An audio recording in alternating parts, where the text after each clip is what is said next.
Plano ko sanang i-test ulit yung trading strategy, kaso lang may hindi magandang nangyari.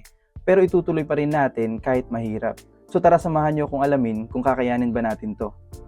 Day 4 of documenting my trading journey to find out kung possible bang maging profitable crypto trader kahit meron tayong full-time job. And if interesado ka sa journey na to, you're always welcome na samahan ako. So yun na nga, nung pag-open natin ng laptop, good news agad yung bumungad sa atin. Kasi biglang hindi na gumagana yung monitor. Tinry na natin siyang i-on and off ng ilang beses, pero hindi pa rin gumagana. Tinignan na din natin yung power cord, baka maluwag lang yung pagkasaksak. Pati na rin yung connection ng monitor to laptop.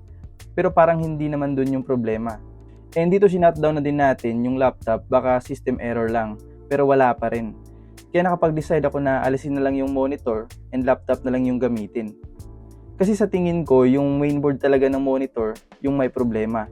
Kasi nangyari na din to sa isa ko pang monitor dati. And since gabi na, hindi na natin to mapapaayos. Pero nagdadalawang isip din ako kung ipapaayos ko pa ba o bibili na lang ako ng bago. Kasi hindi din naman to branded. Baka pag pinaayos, madali lang din masisira. And isa pa, hindi din naman naka-IPS tong monitor na to. Kaya parang medyo malabnaw yung kulay ng display. Pero hindi naman siya nakaka-apekto sa trading. And okay din naman siya gamitin. Hindi ko talaga inakala na masisira na lang bigla yung monitor. Kasi hindi naman siya nagpapakita ng sign na malapit na siyang masira. Sobrang okay pa nga niyang gamitin ng mga previous videos natin. Kaya hindi ko talaga inasahan na mangyayari to. And akala ko, tao lang yung nangiiwan. Pati monitor din pala. And since sa laptop na tayo nag-backtest, medyo nahirapan talaga tayo. Dahil mas maliit yung screen compared dun sa monitor natin. And hindi din ako makapag-open ng calculator sa right side ng chart kasi mas lalong liliit yung screen ni Binance. Kaya medyo hassle talaga. Kailangan kasi natin ng calculator lalo kapag day trading kasi dapat mabilisan yung computation. So napaka-hassle kung i-click pa natin or gagamit pa tayo ng Alt-Tab. And isa pang problema kapag wala tayong external monitor is nahihirapan tayong magsulat. Lalo na kung magba-backtest tayo. Since kakainin ng laptop tsaka keyboard yung space. So, kailangan pa natin tumagilid para magsulat.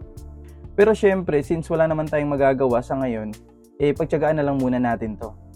And dito as you can see, hindi muna tayo nagkape. Kasi parang may nanunusok na ng karayom sa tagiliran natin. Minsan talaga may mga bagay na hindi natin inaasahan. Kaya nga, tinitrain ko yung sarili ko na maging handa sa lahat ng oras. Lalo na sa mga problema na dapat mag-focus tayo sa solusyon, hindi sa emosyon. Kasi kahit magalit pa tayo o mainis, wala ring mangyayari. Kailangan pa rin nating solusyonan yung problema. And ayun na nga, naging okay naman yung takbo ng pagbabacktest natin kahit papano. Kaso nga lang, hindi na siya ganun ka-convenient compared nung may external monitor pa tayo. Pero kung swing trading lang yung gagawin natin, sa tingin ko okay lang kahit walang external monitor. Kasi hindi naman natin kailangan mag-execute ng ganun kabilis compared sa day trading. So day 4 of our crypto trading journey, yung isang bagay na natutunan ko ngayong gabi is dapat maging handa tayo sa mga hindi inaasahang pangyayari. Kasi hindi naman natin kontrolado lahat ng bagay. Pwedeng mawala na lang bigla yung internet or masira yung laptop. Kaya dapat ready tayong harapin kahit ano pa mang problema yung dumating. So yun lang muna siguro for our day 4. Salamat sa pagsama sa akin ngayong gabi and kita-kits sa susunod.